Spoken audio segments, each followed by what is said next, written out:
What's up guys? Ngayong araw na ito gagawin natin ang bypass AeroPress recipe. So kailangan natin ng AeroPress. Then temperature of water is 90 to 92 degrees. So AeroPress, gagamit tayo ng dalawang filter kasi masyadong manipis ito. So usually laging ginagamit dalawang filter. So, siyempre bawasain natin ito bago 15 grams ng kape. Ang gagamitin kong kape is Utopia Pink.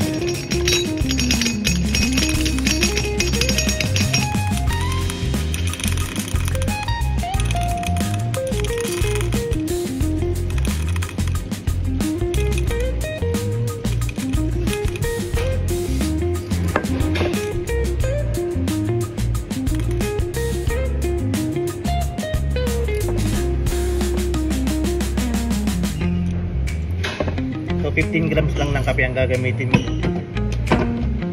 Then i-try natin sa medium fine.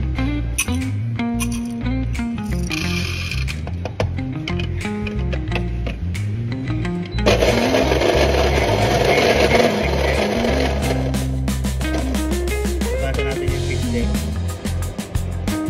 ng AeroPress.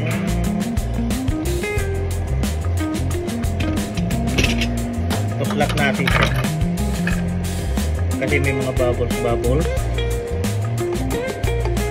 Ayan. Saka yung gilid nya. Ayan.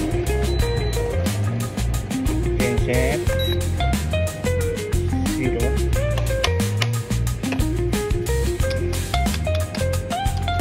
So tinawag na bypass to, diluted muna ng 75 lang ng 75 ml lang na water.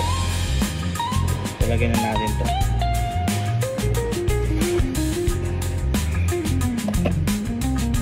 grams medium fine, and then 75 ml na water.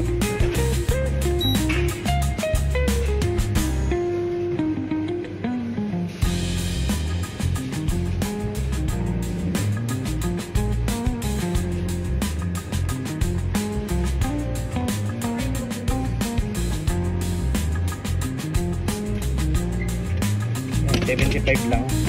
Then 4 to 6 times 1, 2, 3, 4, 5, 6. Tanggalin lang natin yung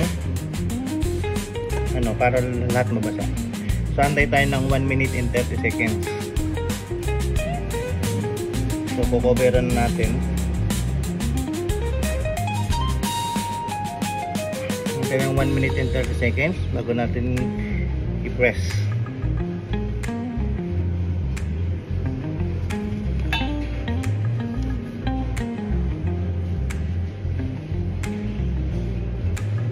Tatanggalin natin ng bubbles.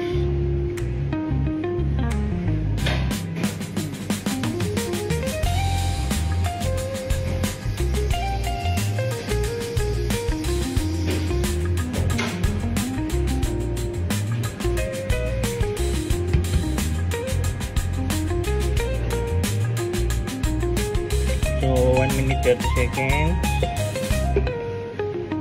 Balik na rin natin. Then ipe-press natin ng dahan-dahan hanggang 1 minute and 50.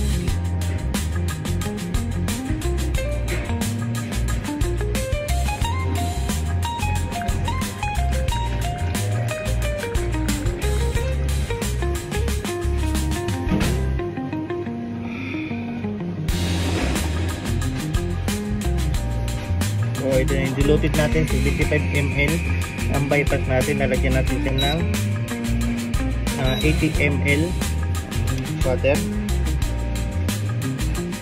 Try nyo sa bahay, malalaman nyo yung lasa. Nandito yung sweetness ng kape, balance yung flavor niya, acidity. 80 lang 80.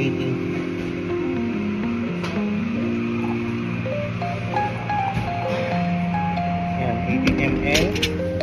Then ikot natin.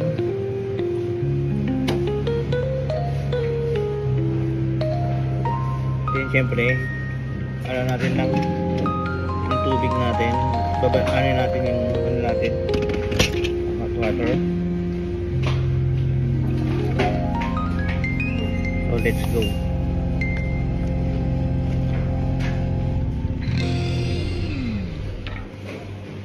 So total 155, 75 sa diluted, tapos yung pang bypass natin na 80 ml. So let's go, titikman na natin. Iba ang kakaibalansan nito kumpara sa sa standard ng Aeropress. Ito yung manamis-namis na lasa.